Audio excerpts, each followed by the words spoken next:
नमस्कार, ताल ठोक के देख रहे हैं आप। मैं हूं आपके साथ रोहित सरदाना। आज सवाल यह है कि कानपुर रेल हादसे में 145 यात्रियों की हत्या की सजा क्या है। वो 145 लोग इस देश के उन करोड़ों लोगों में शामिल थे जो हर रोज अपने घर से निकलते हैं। हम ये सवाल करें कि क्या हम रेल में हो रही मौतों को लेकर बहुत सहनशील हो गए?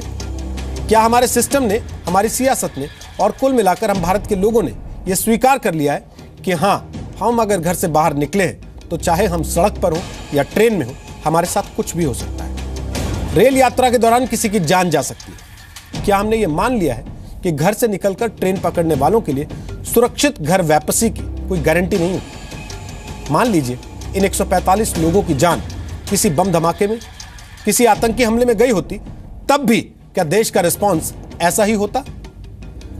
कानपुर रेल हादसे पर दुख जताया गया, मुआवजे का ऐलान कर दिया गया, जांच भी बैठा दी गई, लेकिन इसके बाद क्या यह सच नहीं है कि संवेदना, दुख, मुआवजा और जांच हर हादसे के बाद होने वाली सरकारी रस्मों में इस्तेमाल किए जाने वाले मुर्दा शब्द हैं? आज हम यह सवाल उठा रहे हैं कि रेल हादसे में अगर 145 लोगों की जान गई है तो क्यों ना इसे 145 लोगों की हत्या माना जाए, और क्यों ना इन यात्रियों की हत्या के लिए सजा की व्यवस्था की जाए। हमारे देश में साल 2015 में करीब 1.5 लाख लोग सड़क हादसों में मारे गए। साल 2010 से लेकर 2014 से बीच 25,000 से ज्यादा लोग रेल से जुड़े हादसों के शिकार होकर मारे गए। हम ये पूछ रहे हैं कि क्या सफर करना इस देश के लोगों के लिए इतना जानलेवा हो गया? और क्या ये इसलिए हो रहा है क्योंकि हम मानकर बैठ चुके हैं कि सड़क से लेकर रेल के सफर तक कभी भी हमारे साथ कुछ भी हो सकता है? आखिर कमी कहां है? सिस्टम में, इच्छा शक्ति में, या फिर दोनों में? आज की बहस ताल ठोक के इसी पर।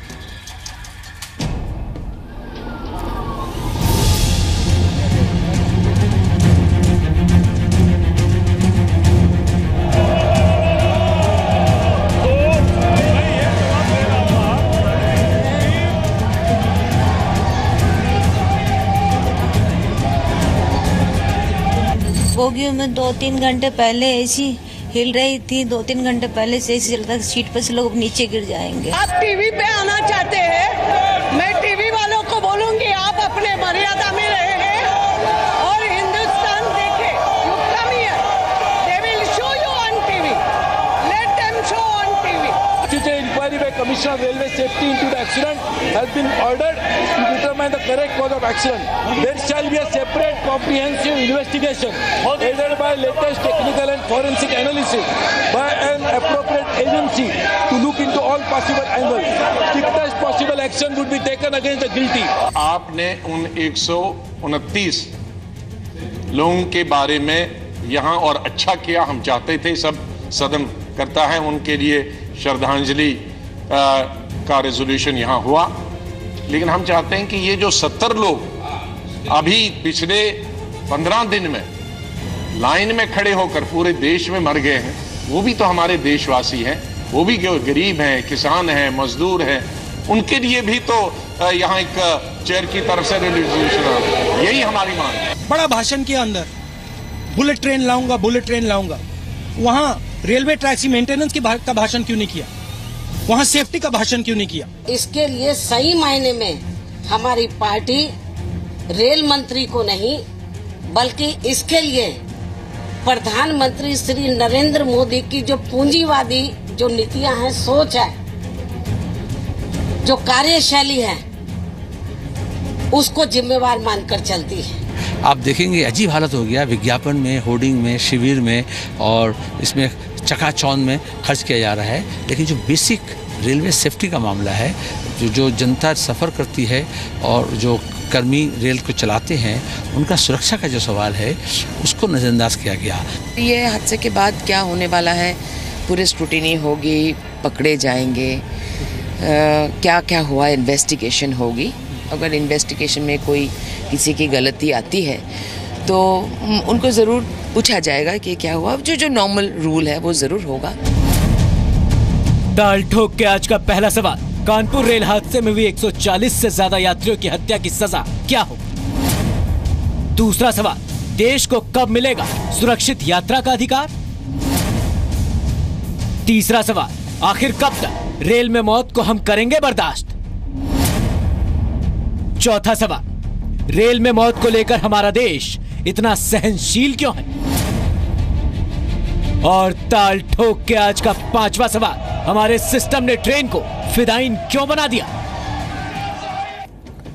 तो आपको बता दें, हमारे साथ बात करने के लिए आज दो ऐसे लोग हैं जो रेल के साथ बड़े नजदीक से जुड़े हुए हैं। हमारे साथ यहाँ स्टूडियो मौजूद हैं विजय कुमार दत्त साहब, जो कि एक्स एडिशनल मेंबर हैं रेलवे बोर्ड के। स्वागत है विजय जी आपका स्टूडियो में। और मेरे साथ यहाँ संजय पांधी जी मौजूद हैं, जो कि वर्किंग प्रेसिडेंट हैं IRLRO, Indian railway loco running men's organisation के। स्वागत है आपका संजय पांधी जी। और साथ ही दो राजनीतिक पार्टियों से हमारे साथ मेहमान हैं। संबित पात्रा हमारे साथ हैं, वो बीजेपी के प्रवक्ता हैं, और अभय दुबे हमारे साथ हैं, वो कांग्रेस पार्टी के प्रवक्ता हैं। संबित पात्रा, इससे पहले मैं दोनों एक्सपर्ट से यहां पर बात करूं, मैं आपसे एक चीज पूछना चाहता हूं। अगर ये 145 लोग किसी आतंकवादी घटना का शिकार हुए होते, किसी बम ब्लास्ट में मारे गए होते, ये ट्रेन पटरी से नहीं उतरी होती, इसके अंदर किसी ने बम रखा होता, इसलिए इन लोगों की जान गई होती, तब भी क्या हमारे देश का रिस्पॉन्स ऐसा ही होता कि हमने मुआवजा दे दिया है, हमने जांच के लिए कमेटी बैठा दी है, अब चलिए नमस्ते, अपने अपने काम पे लग जाइए?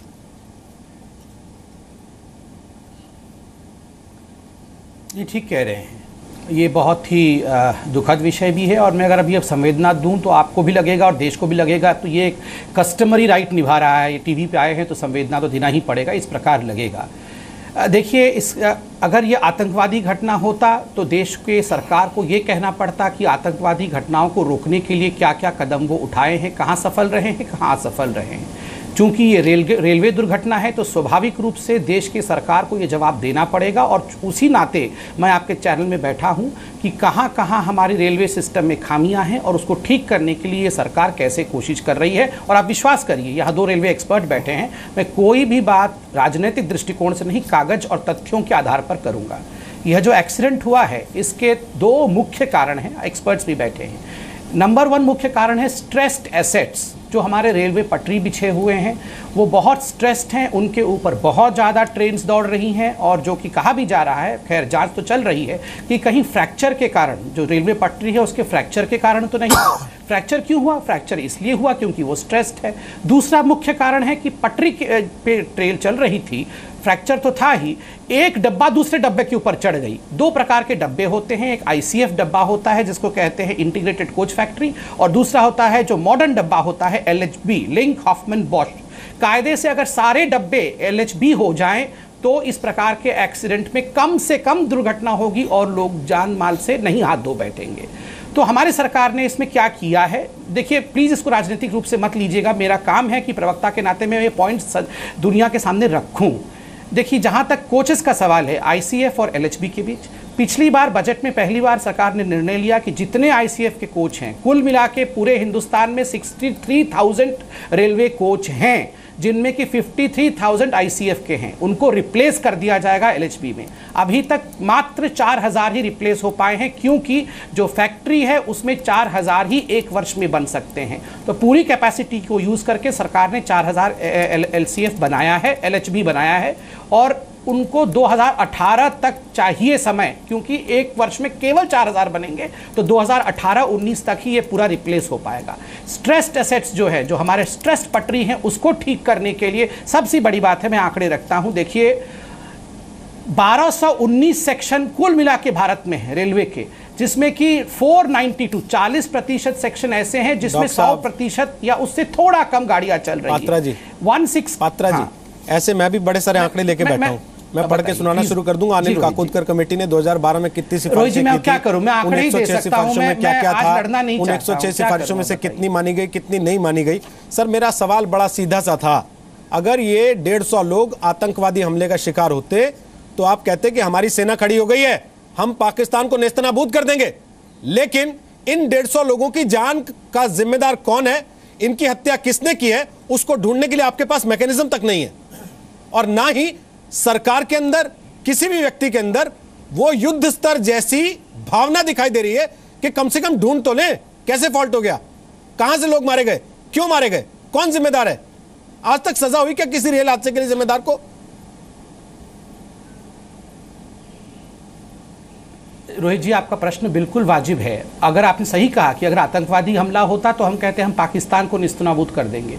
आज अगर रेल एक्सीडेंट हुआ है तो हमको ये कहना चाहिए, और मैं कहता हूं कि हम मिसमैनेजमेंट को और जो हमारा फॉल्टेड टेक्नोलॉजी है, मतलब जो स्ट्रेस टेक्नोलॉजी है, टेक्नोलॉजी एडवांस नहीं हुआ। इतने एक्सीडेंट्स तो जापान में नहीं होते हैं। क्यों नहीं होते हैं? क्योंकि उनके पटरी स्ट्रेस्ड नहीं है, उनके पटरी बदल दिए जाते हैं समय पर। एक पटरी पे जिस पे 50 गाड़ी दौड़नी चाहिए उस पे 200 गाड़ियां नहीं दौड़ती हैं। तो हमारा अटैक उस सिस्टम पे होना चाहिए। और आप कहते हैं कोई व्यक्ति क्या अटैक कर रहा है? देखिए, मैं बहुत सोच समझ के बोल रहा हूं, हो सकता हूं गलत हूं या सही हूं, आप निर्णय लीजिए। मगर मैं जानता हूं सुरेश प्रभु जी 24 घंटे बैठ के इस काम को कर रहे हैं। उस व्यक्ति में दम है, वो कर रहा है।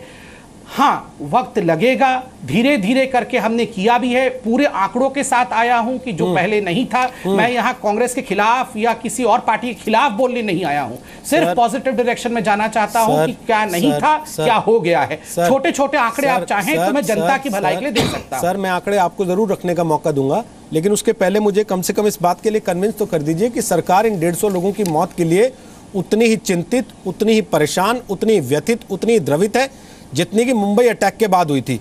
मेरा सवाल बड़ा सीधा सा है विजय जी। एक चीज मैं जब पढ़ रहा था तो पता लगा कि रेलवे की सुरक्षा की जिम्मेदारी जिस कमीशन ऑफ रेलवे सेफ्टी के पास है वो सिविल एविएशन मंत्रालय के अधीन आता है। क्या ये सच है? बिल्कुल सच है। देखिए, सच है तो क्यों है? आर्म्स लेंथ प्रिंसिपल होता है वो इस व्यक्ति को, और ये भी है कि वो दोबारा से रेलवे में पोस्ट नहीं हो किया जाएगा। जो आर्म्स लेंथ प्रिंसिपल होता है, इसका अर्थ ये है कि आप किसी प्रकार के दबाव से में ना आए, आप स्वतंत्र निर्णय ले पाएँ।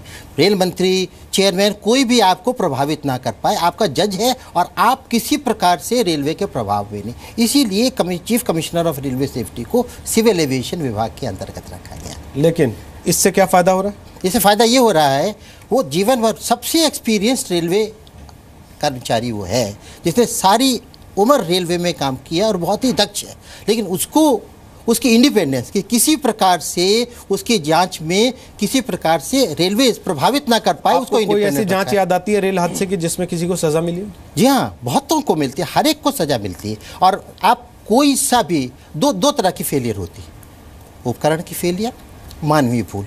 उपकरण की फेलियर में आप उपकरण में इंप्रूवमेंट करते हैं, टेक्नोलॉजी। मानवीय भूल में सजा देते हैं, नौकरी से भी निकाल दिया जाता है। सब क्रिमिनल सजा भी हुई है। आप किसी भी निकाल के देख लें, आपको लिस्ट मिल जाएगी, इतने लोगों को सजा दी। लेकिन पांधी साहब, अगर आज अखबार एक लिख रहा है पूरे पहले पन्ने पे बड़ा बड़ा कि ड्राइवर कहता रहा कि साहब दिक्कत हो जाएगी, और उससे कहा अफसरों ने कि नहीं, कुछ भी करके इसको वहां तक पहुंचा दो ट्रेन को, बाकी आगे देखा जाएगा, वहां किसको जिम्मेदार मानेंगे? ड्राइवर को, उपकरण को, पटरी को, या अफसर को? रोहित जी, इस दुर्घटना के लिए हमारी मानवीय संवेदनाएं रेल प्रशासन से और रेलवे मैनेजमेंट से जुड़े हुए सभी लोगों की तरफ से इस घटना के लिए जो प्रयास किए गए हैं वो सराहनीय है। अब इस घटना के बेसिक रिस्पॉन्सिबिलिटी के पॉइंट ऑफ व्यू से जो दत्त साहब ने अभी कहा कि CRS रेलवे की एक्सीडेंट्स की इंडिपेंडेंट इंक्वायरी करते हैं, तो ऐसा है कि वो इंडिपेंडेंट इंक्वायरी करते हैं। लेकिन रेलवे एक्ट में एक ऐसी चीज़ है जो संबित पात्रा जी, डॉक्टर साहब से मैं कहना चाहूँगा, वो सरकार के हिस्सा हैं। रेलवे एक्ट में एक ऐसा प्रोविज़न है जिसके कारण रेलवे की मैनेजमेंट से जुड़े हुए किसी भी ऑफिसर के पास ये अथॉरिटी है, जैसे GM और चेयरमैन रेलवे बोर्ड के पास, कि वो CRS की रिपोर्ट माने या ना माने।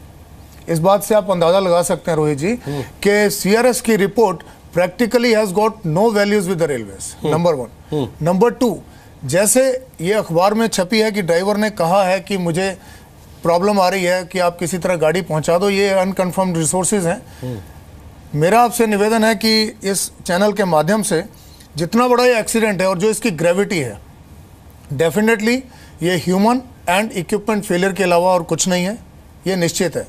इस केस में मेरे आपसे रिक्वेस्ट है और देश की सरकार से भी निवेदन है कि जैसे बड़े बड़े एक्सीडेंट्स में जुडिशियल कमीशन ऑफ इंक्वायरी बैठाया जाता है, अगर फिर ये सब्जेक्ट सिर्फ CRS तक रहा तो इसमें कुछ निकल के नहीं आएगा, फॉरेंसिक जांच में भी कुछ निकल के नहीं आएगा।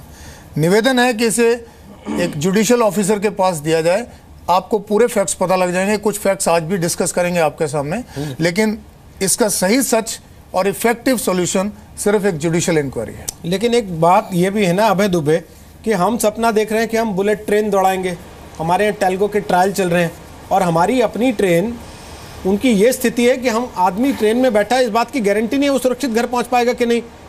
तो सपना क्या देख रहे हैं फिर हम बुलेट ट्रेन का? बेसिक तो कम से कम हाइजीन क्रिएट कर लें अपने देश में। नहीं, बिल्कुल रोहित जी, मैं 100% इस बात से सहमत हूँ। बहुत राजनीतिक वक्तव्य तो नहीं देना चाहता, मगर आप देखिए कि 2,17,369 रिक्तियाँ हैं रेलवे में, जिसमें से 70% जो पद खाली हैं वो सेफ्टी कैटेगरी के हैं। अभी आपको याद हो तो कुछ माह पहले हमने एक हरदा में मध्य प्रदेश के एक ट्रेन पूरी बह गई थी, वो भी डिरेल हुआ था, उस पर 1 घंटे का डिस्कशन किया था। वहाँ पर भी ये बात आई थी कि जो पेट्रोलिंग करने वाला आदमी है वो उसकी नियुक्ति ही नहीं है, और पूरा ट्रैक बह चुका था और ट्रेन बह गई, वहाँ पर भी 25 लोग मर गए। भगवान, मैं प्रभु जी से हाथ जोड़कर निवेदन करता हूँ कि रेलवे को किस बदहाली की परिस्थिति में आपने पहुँचा दिया। 15 लाख पैसेंजर प्रतिदिन कम बैठना प्रारंभ हो गए, 4.5-5 करोड़ पैसेंजर प्रति वर्ष कम बैठ रहे हैं। फ्रेट के इनकम में रेलवे की बहुत बड़ी कमी हो गई। जब फाइनेंस मिनिस्ट्री को ये प्रपोजल जाता है, अभी संबित पात्रा जी ने बात की ट्रैक के फ्रैक्चर की, तो मैं बताता हूँ कि वो कॉन्ट्रैक्शन ठंड में एक प्रक्रिया है कि ठंड की वजह से जो कॉन्ट्रैक्शन होता है ट्रैक में वो फ्रैक्चर होते हैं। संबित पात्रा जी 1.25 साल हो गया, एक इंडिजीनियस, एक बहुत अच्छा इक्विपमेंट रेलवे के टेक्निकल स्टाफ ने तैयार करके वो प्रपोजल बोर्ड को भेजा है, आज तक उसको स्वीकृत नहीं किया। वो इंस्ट्रूमेंट ये है कि रेलवे स्टेशन पे और सिग्नल पे उसको अगर कनेक्टिविटी दे दें तो जहां भी फ्रैक्चर होगा स्ट्रेस की वजह से, जो आप अभी स्ट्रेस कह रहे थे, वो ठंड के कारण भी उसमें कॉन्ट्रैक्शन है, तो वो सिग्नल को रेड कर देता है और स्टेशन को अलर्ट कर देता है। उसकी स्वीकृति आज तक नहीं दी। 11,000 करोड़ रुपए के ट्रैक की जो सेफ्टी के लिए स्वीकृति भेजी वो फाइनेंस मिनिस्ट्री ने अब तक नहीं दी। रोहित जी, ये जो पूरे देश में नेटवर्क है 65,000 किलोमीटर से अधिक का, इसमें 19,000 किलोमीटर नेटवर्क ऐसा है जिसपे 80% ट्रैफिक है, जिसको हमको रिनोवेट करने की जरूरत है। अभी कल प्रधानमंत्री जी ने सूरज कुंड में जो चर्चा की है, सारी की सारी चर्चा वो रेलवे की कमाई पर की है, सेफ्टी पर कोई बात नहीं हुई। 130 किलोमीटर तक ट्रेन दौड़ा रहे हैं, 160 किलोमीटर की बात करते हैं, लेकिन आप वो खन्ना कमेटी की रिकमेंडेशन देख लीजिए, काकोड़कर कमेटी देख लीजिए या सैम पित्रोदा कमेटी की रिकमेंडेशन देख लीजिए। उन्होंने जिन सेफ्टी मेजर्स की बात की है उसको बगैर सिर्फ कमाई पर ध्यान केंद्रित करना चाहते हैं, क्योंकि कमाई बहुत कम हो गई। मेरा हाथ जोड़कर आग्रह है कि आप सारा ध्यान पहले सेफ्टी पर लगाइए, कैसे एंटी कोलिजन डिवाइस को, कैसे जापान और अमेरिका में, ये सारा डिस्कस नहीं करना चाहता। काकोड़कर कमेटी ने बखूबी समझाया है, ठीक है, इस पर हमने इन्वेस्टमेंट करना चालू किया। और बार बार आरोप, रोहित जी आखिरी वक्तव्य, बार बार आरोप लगाते हैं कि कांग्रेस की सरकार में ऐसा किया नहीं किया। मैं ये जो व्हाइट पेपर प्रभु जी ने इशू किया वो कहते हैं कि 2013-14 तक हमने यूरोप से बेहतर एक्सीडेंट मिलियन ट्रेन पर किलोमीटर 0.147 कर लिया था, जो यूरोप का 0.210 है। आज यूरोप से ज्यादा 85 एक्सीडेंट्स हुए 14-15 में, 78 एक्सीडेंट्स हुए 15-16 में, और कम से कम 350 लोगों की मृत्यु इन एक्सीडेंट्स में हुई है। ठीक है सर, ठीक है, ठीक है। संबित पात्रा आप बोल लीजिए, फिर मैं संजय पांधी से कुछ सवाल पूछना चाहता हूँ, बोलिए। देखिए, चूंकि मैं सरकार का एक नुमाइंदा हूं और यहां आंकड़े रखना आवश्यक है और एक राजनीति यहां आरंभ कर दी है कांग्रेस ने, तो मैं आपको पहले तो दिखाऊंगा कि कैसे फाइनेंशियली हम वायबल बने। ये सीएजी का रिपोर्ट है मई 2012। आपको याद होगा रोहित जी, एक बार आपने भी इसे इसी जून को आपने पढ़ा था इस सीएजी के रिपोर्ट को, जिसमें कहा गया था the situation would ultimately affect long term sustainability of railway operations, railways will be severely handicapped to finance any future developmental expenditure. बहुत खराब हाल हो गया था। पहली बार ये सरकार का, मैं आपको आंकड़े दिखा रहा हूं जो प्रेस रिलीज जारी किया गया था आज से 3 महीने पहले, पहली बार इंडियन रेलवे जो है वो प्रॉफिट में गई है। ऑपरेटिबिलिटी रेशियो जो जिसको कहा जाता है वो रेशियो घटा है, घटने मतलब फायदा हुआ है रेलवे को। तो आप देखिए ऑपरेशन रेशियो पहली बार रेलवे ने पैसा बचाया और उस पैसे, सर मैं आपके बीच में नहीं बोल रहा था, मैं आपके बीच में बिल्कुल नहीं बोल रहा था, और इस एक्सीडेंट के केस में तू मैं जनता को अच्छा नहीं लगेगा। प्लीज आप रेलवे मिनिस्ट्री से इशू कराइए, सर 1 रुपया कमाने के लिए 1 रुपए 10 पैसे रेलवे आज खर्च कर रहा है। मैं रेलवे मिनिस्ट्री का ही आंकड़े लेकर, सर मैं रोहित जी, मैं इस प्रकार के व्यवहार बिल्कुल बर्दाश्त नहीं करना चाहता हूं। लोग मरे हैं और मैं सबकी बात सुनने को तैयार हूं, मगर यहाँ लड़ाई बिल्कुल नहीं चलनी चाहिए। प्लीज थोड़ा संवेदन हो जाइए, ऐसे मत नहीं, बिल्कुल लड़ाई नहीं कर रहे। देखिए दूसरी बात, मैं आपको कुछ तो आंकड़े दे रहा हूँ, बहुत देर नहीं, आप शांति से सुन लीजिए सर, सुन लीजिए। इंफ्रास्ट्रक्चर क्रिएशन, क्योंकि जो स्ट्रेस कम कैसे होगा, इंफ्रास्ट्रक्चर बनाने से। आप सबसे बड़ा इंफ्रास्ट्रक्चर लीजिए कि जो लाइन बिछाना, ज़्यादा लाइन बिछाएंगे तभी तो स्ट्रेस कम होगा। ब्रॉड गेज लाइन बिछाने का 2014-15 में 450 किलोमीटर लाइन हमने बिछाया है, 15-16 में 545, इसका आधा भी यूपीए के समय में नहीं बिछाया गया था। अनमैन्ड लेवल क्रॉसिंग जो एलिमिनेट हुआ है, आप बताएंगे तो पूरा प्रेस रिलीज में बता के आपको दिखा दूंगा। नहीं सुनिए, मैं आपको एक आपने कहा ना रेलवे का निकाल के दिखाइए, मैं रेलवे का कागज ही निकाल के आपको मैं इसके बाद मुझे अवसर दीजिएगा, मैं भी सच्चाई रखना चाहता हूं। आप देखिए, जनता देख सकती है यहाँ पे। मैं ये फाइल, प्लीज सुन लीजिए, मैं ये फाइल आज रेलवे के ऑफिस से लेके आया हूं, और आप देखिए अनमैन्ड लेवल क्रॉसिंग, प्लीज इसको फोकस करिए। मेरे पास भी मैं कहूंगा ये अनमैन्ड लेवल क्रॉसिंग एवरेज तो 2009 से, सर प्लीज सर ठीक है, आप पात्रा जी पूरा कर लीजिए, अच्छे आदमी हैं, प्लीज सुन तो लीजिए। 2009 और 2014 के बीच, 2009 और 2014 के बीच 1100 किलोमीटर 1100 अनमैन्ड क्रॉसिंग जो है वो बंद हुए थे, मगर आप देखिए मात्र एक वर्ष 2015-16 में 1250, मतलब जितना काम इन्होंने 5 वर्ष में नहीं किया, हमने एक वर्ष में पूरा किया। ठीक उसी प्रकार ROBs, रेलवे ओवरब्रिज और रेलवे अंडर ब्रिज, जिसके कारण एक्सीडेंट अवर्ट होता है, वह भी आप देखिए 2009 और 14 के बीच में मात्र 762 बनाया गया था 5 वर्ष में, जबकि हमने 1024 बनाया। ये रेलवे डिपार्टमेंट, रेलवे मिनिस्ट्री के कागज लाके दिखा रहा हूं, घर में नहीं बनाया। पात्रा, मेरा बड़ा सवाल सीधा सा है, आप कह रहे हैं कि हम पटरी बढ़ा रहे हैं ताकि स्ट्रेस कम हो जाए। मैं पूछ रहा हूं पांधी साहब, ड्राइवर कितने स्ट्रेस में होता है, को ड्राइवर कितने स्ट्रेस में होता है, उस पर कितनी तरह के दबाव होते हैं, क्या उसकी वजह से हादसा नहीं होता? और क्या यह भी सच है कि रेलवे में जब हादसे होते हैं तो उस हादसे के लिए पूरी तरह से जिम्मेदारी C और D श्रेणी के कर्मचारियों के कंधे पर डाली जाती है, बड़े अफसरों पर कोई जिम्मेदारियां नहीं होती है? रेलवे एक्ट में एक प्रोविजन है, सेक्शन है, जिसमें लिखा गया है कि रेलवे एक्सीडेंट्स की जिम्मेवारी संबंधित कर्मचारियों पर डाली जाएगी। इसीलिए 1946 से 47 से लेकर अब तक किसी भी ग्रुप ए और ग्रुप बी ऑफिसर को किसी भी एक्सीडेंट में, चाहे उसमें लाइफ लॉस हो या प्रॉपर्टी लॉस हो, कोई सजा का प्रावधान नहीं है। नंबर 2, जहाँ तक आपका सवाल है stress management of workers and stress of equipment and assets, तो एसेट्स पे अगर सरकारें करती रहती हैं काम, किसी भी की सरकार हो, रेलवे एक सिस्टम इंडिपेंडेंट डिपार्टमेंट है, रिक्वायरमेंट पूरी होती हैं। चलिए टेक्नोलॉजी पे मैं बात नहीं करूंगा, लेकिन एक पॉइंट आपके नोटिस में डालना चाहूँगा। रेलवे बोर्ड ने 2011 में एक हाई पावर कमेटी का गठन किया to review working conditions of safety category employees.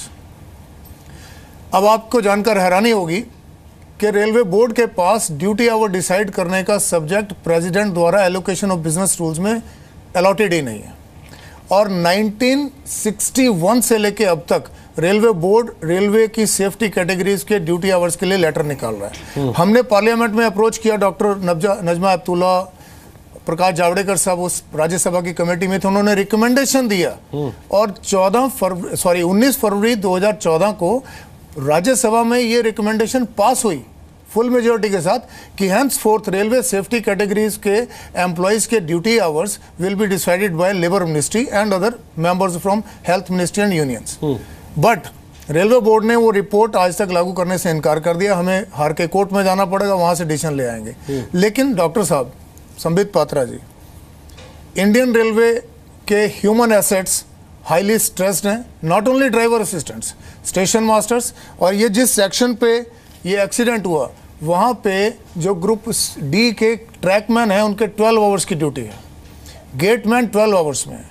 1919 में रेल ट्रांसपोर्ट में, रेल इंडस्ट्री में ड्यूटी आवर्स 8 आवर्स फिक्स कर दिए गए थे as per ILO convention, British India में भी पास हुए, उसके बाद रेलिवेंट लॉज इंडिया में भी आए। लेकिन रेलवे एक्ट 1989 में अमेंड होने के बाद भी रेलवे इंटरनल लेटर से हमारी डिफरेंट ऑपरेटिंग कैटेगरीज जो कि रेलवे की सेफ्टी से डायरेक्टली कनेक्टेड हैं, उनकी लाइफ इतनी स्ट्रेस हो चुकी है कि अब वो ह्यूमन मशीन्स हैं, अब उनसे आप ज़्यादा एफिशिएंसी और इफेक्टिव मैनेजमेंट ऑफ सेफ्टी की प्लीज उम्मीद ना करें। That is on record I am saying. ठीक है, अब देखिए मैं जो बातें पूछ रहा हूं इतनी देर से वो इसी पे आ जा रही हैं कि साहब आंकड़ों में, कागजों में हम ये तो बता लेंगे कि हमने इतनी कमाई कर ली, हमने इतनी पटरी बिछा दी, हमने व्यवस्था में इतना सुधार करने की कोशिश की, अब हम खाना अच्छा देते हैं, अब हमने टॉयलेट्स बड़े अच्छे बना दिए, बायोडिग्रेडेबल टॉयलेट्स बना दिए, लेकिन इस बात की क्या गारंटी है कि हम उस बायोडिग्रेडेबल टॉयलेट वाली ट्रेन में जा रहे हैं जिसमें अच्छा खाना मिलता है तो सुरक्षित पहुंचेंगे कि नहीं?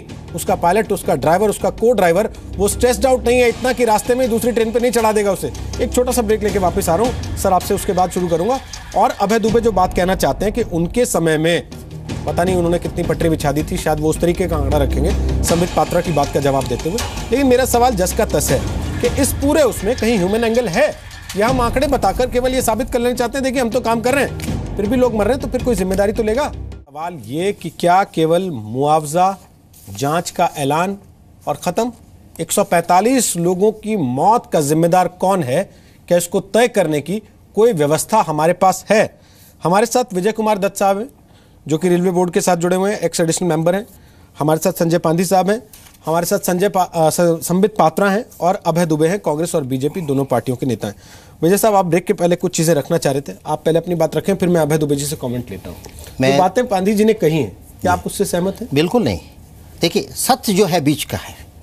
रेल कर्मचारी समाज का सबसे प्रतिष्ठित कर्मचारी है, उसकी प्रोडक्टिविटी विश्व में रेलवे में सबसे कम है, तिहाई और चौथाई।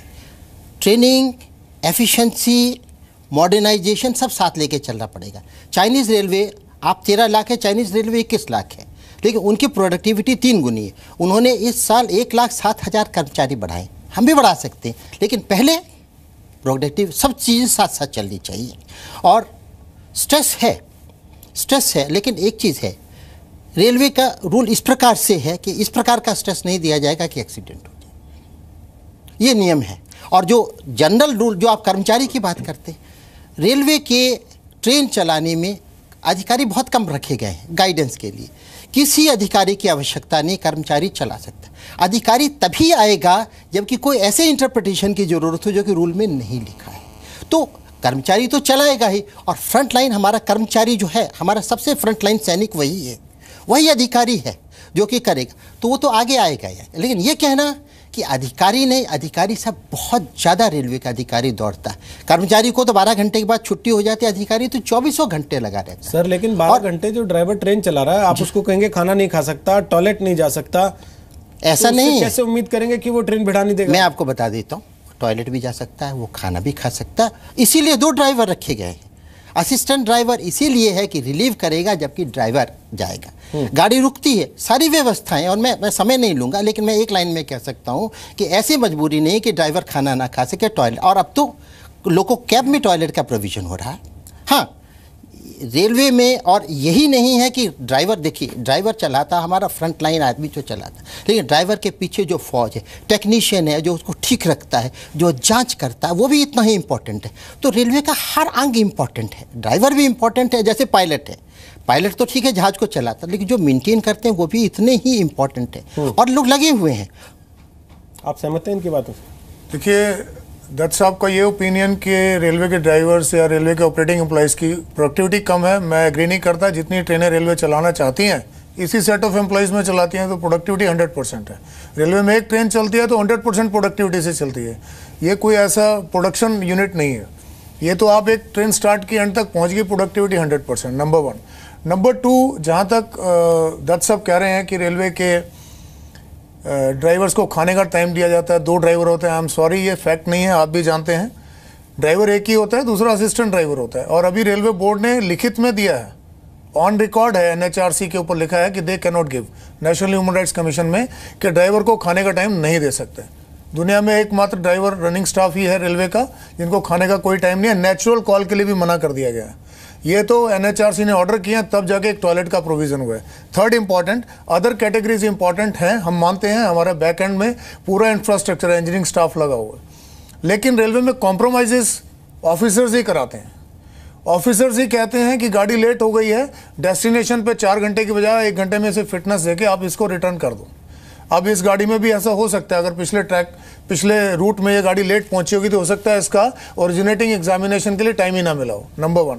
नंबर 2, जो हमारे इस पूरे इंफ्रास्ट्रक्चर के अंदर सबसे बड़ा डिफेक्ट है, जो कल के एक्सीडेंट में सामने आया है, जो मैं आपके सामने नोटिस भी लाना चाहता हूँ, इक्विपमेंट फेलियर के साथ ह्यूमन फेलियर भी सामने आ रहा है।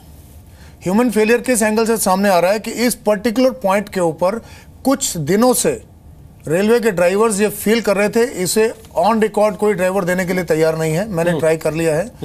इस पर्टिकुलर पॉइंट पे ड्राइवर्स को लर्चिंग फील हो रही थी। लर्चिंग मीन्स झटका लग रहा था और वो रिपोर्ट नहीं हो रहा था क्योंकि रेलवे के ड्राइवर्स और अदर सेफ्टी कैटेगरीज के एम्प्लॉयज़ या ऑपरेटिंग एम्प्लॉयज़ अपने सब्जेक्ट के ऊपर, अपने काम के अंदर आने वाली डिफ़िकल्टीज़ को अपने सीनियर्स के साथ शेयर करने से डरते हैं क्योंकि उनको हैरास किया जाता है। रेलवे का टाइम अब दत्त साहब का टाइम नहीं है। यहाँ बहुत प्रेशर्स हैं।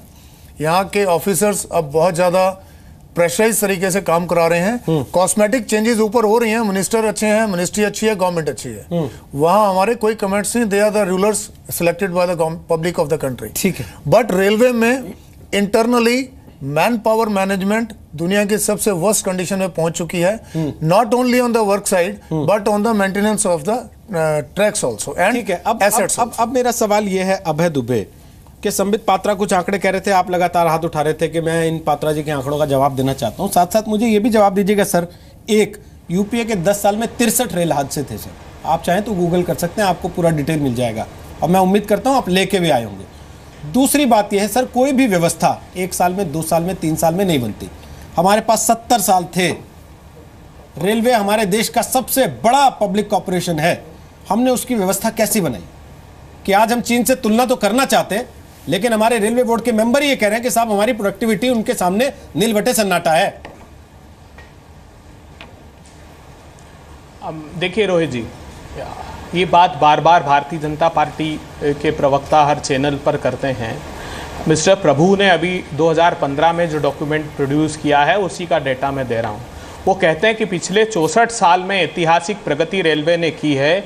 1344% हमने फ्रेट में वृद्धि की है, 1692% हमने पैसेंजर में वृद्धि की है, डबलिंग और मल्टीपल रूट लेंथ में 289% की हमने प्रोग्रेस की है। सिर्फ 5 सेकंड और वो ये कहते हैं कि 9 से 14 का कार्यकाल बहुत ऐतिहासिक रहा। New line 2643 kilometre, gauge conversion 4217 kilometre, doubling 3380 kilometre और इलेक्ट्रिफिकेशन 5924 किलोमीटर। और साथ में वो प्रभु जी ये भी कहते हैं कि वो जो खन्ना कमेटी की रिकमेंड, देखिए मैं बताना चाहता हूँ, सेफ्टी रिव्यू, सेफ्टी को लेकर खन्ना कमीशन की रिपोर्ट आई 1998 में, वाजपेयी जी की सरकार थी। बोर्ड में जाते जाते 2002 हो गया और वो धूल खाती रही। हमारी सरकार ने उसको इम्प्लीमेंट किया। 278 में से सेफ्टी को लेकर 238 को हमने न सिर्फ स्वीकार किया, उसमें से 220 को इम्प्लीमेंट भी कर दिया। यही काम हमने काकोडकर और सेम पित्रोडा कमेटी, देखिए मैं बहुत अच्छा तथ्य आपके सामने रख रहा था कि ये कहा इन लोगों ने कि 19,000 किलोमीटर का ट्रैक ऐसा है 65,000 में से जिस पर से 80% हिंदुस्तान का ट्रैफिक जाता है, तो क्यों ना उसकी हम ट्रैक की स्ट्रेंथनिंग कर दें। उसमें 1,31,000 ब्रिजेस हैं जिसमें 11,225 पुल ऐसे जो 100 साल से पुराने हैं, उनको आप रिनोवेट कर दीजिए, नया बना दीजिए। इस पर हमने पूरी गति के साथ काम करना प्रारंभ किया। उन्होंने जितने सेफ्टी मेजर्स बताए थे। अनफॉर्चुनेट पार्ट यह है कि ये जो सरकार नई आई, बिल्कुल ठीक है, प्रभु जी ने अपनी तरफ से उन प्रपोजल्स को भेजा, जैसा मैंने आपको कहा कि हूबहू जो उन्होंने कहा था 1,19,000 करोड़ रुपए की आवश्यकता है, उस प्रस्ताव को भेजा, लेकिन फाइनेंस मिनिस्ट्री ने क्लियर नहीं किया। मैंने कहा ट्रैक तक का 11,000 करोड़ रुपए का क्लियरेंस उन्होंने नहीं दिया। यहां प्रश्न इस बात का नहीं है कि सरकार किसकी है और किस पर आरोप। आपने ठीक कहा, अगर हमारी सरकार के समय एक्सीडेंट का डेटा दिखाया तो आप देख लीजिए कई गुना अधिक एक्सीडेंट्स इन 2-2.5 सालों में हुए हैं। और ये बात भी बिल्कुल ठीक है कि अगर परसेंटेज वाइज देखेंगे तो रेलवे ह्यूमन एरर उसमें ज्यादा है, इक्विपमेंट कम है। अच्छा, आप कह रहे हैं कि प्रश्न ये उठता है कि जो 2 लाख, जब तक आप इक्विपमेंट, जब मॉडर्नाइजेशन को अगर आप नहीं कर पाते हैं तो कम से कम जो रिक्तियां हैं, जो कमियां हैं, जैसे मैंने कहा कि 2,17,000 लोगों में से मॉडर्नाइजेशन होता है तो नहीं, मैं वही कह रहा हूँ रोहित जी, कि आप ऑटोमेटेड कर देना चाहते हैं, तो वो कुछ तो नौकरियां छीनना चाहते हैं। कम से कम अपॉइंटमेंट्स तो करिए। फोन किया है वहां पर पेट्रोलिंग के लिए लोग तक नहीं है, सुनिए ना, जवाब दे इक्विपमेंट नहीं है। अभी फोन किया, प्रभु जी ने भगवान भरोसे कर दिया हिंदुस्तान की रेल को। हमारे एक दर्शक ने अभी फोन किया हमारे स्टूडियो में, जो सपोर्ट टीम है उनके पास फोन आया, संबित पात्रा, एक दर्शक जो टीवी देख रहे हैं, उन्होंने एक सवाल पूछा कि 1998 26 नवंबर को जो खन्ना में पंजाब के रेल हादसा हुआ था, इसमें 212 लोग मारे गए थे। अगर आप दोनों महानुभाव में से कोई ये बता पाए इसके जिम्मेदारों को क्या सजा हुई, इसके लिए कोई आदमी जिम्मेदार तय पाया गया कि नहीं पाया गया, या फिर इसको गॉड्स एक्ट मान के हम लोग मंदिर में जाके प्रसाद चढ़ा दे 11 रुपए का और भगवान से कहें कि भगवान अगली बार मैं ट्रेन में जाऊं तो मुझे बख्श देना। आप बिल्कुल सही कह रहे हैं। इसके लिए जिम्मेदार तब की सरकार और अब के लिए हमारी सरकार है, इसमें कोई दो मत नहीं है और इसमें कोई लारे लप्पे नहीं होने चाहिए। पात्रा जी, हमारा प्रवक्ता मैं भी हूं, प्रवक्ता प्रभु को केस चलाएंगे क्या आप इसके लिए? क्या है सुन लीजिए, रेल मंत्री पे केस चलाएंगे क्या आप? ये सर ये स्वीपिंग स्टेटमेंट है कि हमारी सरकार जिम्मेदार है। सर अकाउंटेबिलिटी सरकारों में भी जब आप व्यवस्था बनाते हैं, हायरार्की तय करते हैं, तो अकाउंटेबिलिटी भी तय होगी ना सर। कहीं सर कौन जिम्मेदार है? आप किसको हत्यारा मानेंगे? आप कहेंगे सुरेश प्रभु हत्यारे 145 लोगों के? सर थोड़ा सा सर आप मानेंगे ना जितना समय आपने अभय दुबे जी को दिया? मैं पूरा समय दूंगा सर, मेरे सवाल का जवाब देंगे तो। सारे इल्जाम हमारे ऊपर हैं या आप चाहें मैं सारे सवाल का जवाब दूंगा। जो सवाल मेरे पे उठाए गए मैं बिल्कुल यहाँ पे अहंकार रहित भाव से बोलूंगा और सत्य बोलूंगा। नंबर 1, अगर हमसे कहा गया कि आपने 2 साल में ऐसा क्या कर दिया कि ट्रेन की सेफ्टी बढ़ गई, आपने क्या नया रूट बिछा दिया? अभी कुछ आंकड़े अभय दुबे जी ने रखे, मैं पिक्टोरियल फॉर्म में ताकि जनता समझ सके और हमने क्या किया, प्रभु जी ने क्या किया, मैं दिखा देता हूँ। 2004 से 2009 UPA 1 कितना किलोमीटर ट्रैक पूरे देश में बिछा? 1470। 2009 से 2014 UPA 2 कितना ट्रैक पूरे देश में बिछा? 1520। 2014-15 हमारी जब सरकार आई कितना ट्रैक बिछा? 1983। 2015-16 जब हमारी सरकार है कितना ट्रैक? 9 से 14 में न्यू लाइन 2600, तो आप बताइए 43 किलोमीटर है। सर मैं किसी के बीच में नहीं बोल रहा था, मैं ऑब्जेक्ट करता हूं रोहित जी। मैंने 15 मिनट सुना इनको। आप बोलिए, अगर मैं झूठ कह रहा हूं, मैं झूठ कह रहा हूं। देखिए रोहित जी, अगर मैं अप्रामाणिक बात कह रहा हूं तो आप डिफेमेशन करिएगा बेकार। मैंने इस व्यक्ति को 10 मिनट झेला है, मुझे प्लीज बोलने दीजिए। टूक नहीं रहा था 10 मिनट इनको सुना है मैंने। अभय जी आपने भी कहा कि हमारे राज्य में हमने इतनी ट्रेन पटरी बिछा दी। प्लीज सर किसी ने क्वेश्चन नहीं किया ना कि आप झूठ बोल रहे हैं, गलत बोल रहे हैं। विजय जी है ना यहाँ बताने के लिए? नहीं, अशिष्टता नहीं कीजिए अभय जी, संबित भाई, ये असंसदीय भाषा प्रयुक्त मत कीजिए। अभय जी कि आप हमने झेला, ऐसे शब्द में अपेक्षा नहीं करता हूं कि आप बोलेंगे। ओके प्लीज आप उनकी बात सुन लें, उसके बाद विजय जी डिसाइड कर लेंगे किसने कब पटरी बिछाई, किसने ज्यादा बिछाई। सेंसिटिव मैटर में चिल्लाएं, सुन लीजिए प्लीज। संबित पात्रा पूरा कीजिए। हाँ देखिए, ये बिल्कुल ये जो कागज में पकड़ के बैठा हूं ये मैंने घर में डाउनलोड नहीं किया है गूगल से। मैं कसम खा के कहता हूं कि मैं रेलवे मंत्रालय से लेकर आया हूं, ये आंकड़े वेरीफाइड आंकड़े हैं। दूसरी बात, ये मैंने आपको दिखाया कितना पटरी। आपने इलेक्ट्रिफिकेशन के बारे में भी कहा, अभय दुबे जी ने इलेक्ट्रिफिकेशन के बारे में कहा। ये लीजिए आंकड़े, अगस्त एवरेज जो है 2009 से 14 के बीच जो UPA 2 की सरकार थी 1184 किलोमीटर किया गया। हमारे समय मात्र एक वर्ष में 2015-16 में 1730। तो ये क्वांटम जंप है कि नहीं? सुरेश प्रभु जी क्या कर रहे हैं ये मैं आपको आंकड़ों के माध्यम से दिखा रहा हूं सर। नॉर्थ ईस्ट, आप यहां 2 एक्सपर्ट बैठे हैं, उनसे पूछिए नॉर्थ ईस्ट जहां सबसे ज्यादा खतरा युद्ध का भी होता है वहां हमने क्या किया? ट्रेन पटरी तक नहीं बिछाई। आपको जान के आश्चर्य होगा रोहित जी कि पूरे 5 वर्षों में 2009 से 14 के बीच UPA की सरकार ने मात्र 110 किलोमीटर नॉर्थ ईस्ट में रेलवे पटरी बिछाई। हमने अपने पहले वर्ष में 450 किलोमीटर और अपने दूसरे वर्ष में 545 किलोमीटर। और मैं सैल्यूट करता हूं मोदी जी को, देखिए बुरा मत मानिएगा, नॉर्थ ईस्ट को हमने तो कचड़े के डब्बे में फेंक रखा था कि वहां तो ट्रेन चलना ही नहीं देना है। मात्र 110 किलोमीटर था, हम लगभग 1000 किलोमीटर तक पहुंचा के वहां मान रहे हैं। हां, यह एक्सीडेंट नहीं होना चाहिए था, और कभी नहीं होना चाहिए। एक व्यक्ति नहीं मरना चाहिए।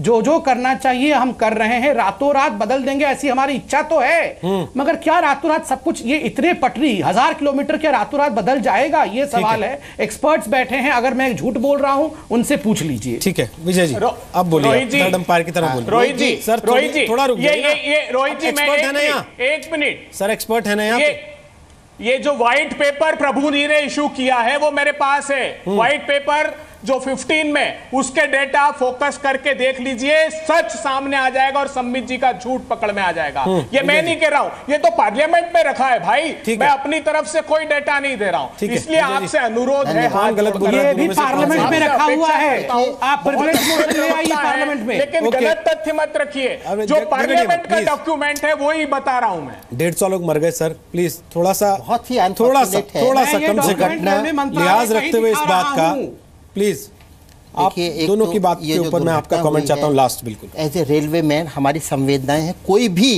रेलवे मैन नहीं चाहता कि हमारा कोई भी पैसेंजर घर तक सलामत ना पहुंचे। जहां तक आंकड़ों की बात है, जितनी कमेटियां हैं, चाहे 2000 की हो, 2005 की हो, 10 की हो, आज की हो, एक ही बात कहते हैं, आज़ादी के बाद 26% नेटवर्क बढ़ा और 1300% पैसेंजर बढ़े, 1600% माल भाड़ा बढ़ा, फ्रेट बढ़ा, और इसको 3000% बढ़ना चाहिए, क्योंकि बाकी लोग घुस नहीं पाए तो रोड पे चले गए। और ये भी कहा जाता है कि रेलवे 10 गुना ज़्यादा एनर्जी एफिशिएंट है, और अगर हमें क्लाइमेट चेंज से लड़ना तो हमें रेलवे पे जाना ही पड़ेगा। हमारे पास लैंड की कमी, हमें रेलवे पे जाना ही पड़ेगा। और एक चीज़ और कही जाती है, आज़ादी के वक्त चाइनीज रेलवे 45,000 किलोमीटर थी, भारतीय रेलवे 57,000 किलोमीटर थी। आज हम 67,000 किलोमीटर हैं, चाइनीज रेलवे 1,22,000 किलोमीटर है। जो हम 450 किलोमीटर की बात कर रहे हैं, चाइनीज रेलवेज ने पिछले साल 13 लाख करोड़ खर्च करके 9,000 किलोमीटर। यहाँ तो लफड़ा ये है ही नहीं ना कि चाइनीज रेलवे कितना बढ़ गया, यहाँ तो लफड़ा ये कि यूपीए ने कितना बढ़ाया, नहीं एनडीए ने कितना बढ़ाया। उसमें भी मैं इसी पे विवाद हो रहा है। तय हम करने ये बैठे थे कि जिम्मेदारी किसकी है, यहाँ तो दोनों यही बताने में जुटे हुए कि साहब हमने इतनी पटरी बढ़ा दी, हमने इतनी पटरी बढ़ा दी। ये तो देश की जिम्मेदारी। और एक अच्छी बात है, पहले भी कहा गया, अब भी कहा गया है कि रेलवे में ज़्यादा रिसोर्सेज लाने की ज़रूरत है। एक जो रेल मंत्री ने कहा, देखिए करीब 30,000 करोड़ सरकार देती है, इतना ही रोड को दे देती है। 40 मंत्री जी ने कुछ रेलवे के रिसोर्सेज बढ़ा के उसको 60 किया, इतना उन्होंने जुटा के 1,21,000 करोड़ किया। पहली बार किया, पहले 60,000 करोड़ था, उसके पहले 45,000 करोड़ था। उन्होंने ये भी कहा, हम जानते हैं कि चीन हमारा बड़ा भाई 13 लाख करोड़ खर्च कर रहा है, एक दिन में हम नहीं बढ़ सकते, लेकिन 2,500 करोड़ जाएंगे, फिर 3 लाख करोड़ जाएंगे। और यही बात, यही संस्तुति शाम पित्रोदा कमेटी की थी, यही संस्तुति देवराय कमेटी की है, यही संस्तुति सबकी है। तो जब ये अर्थाभाव ये क्लियर है तो इसको कैसे प्राप्त करना, तो इसमें तो कोई डाउट नहीं है। देश की मांग है कि आप रेल को बढ़ाइए और रेल को तेजी से बढ़ाइए, और इसमें सबका सहयोग चाहिए।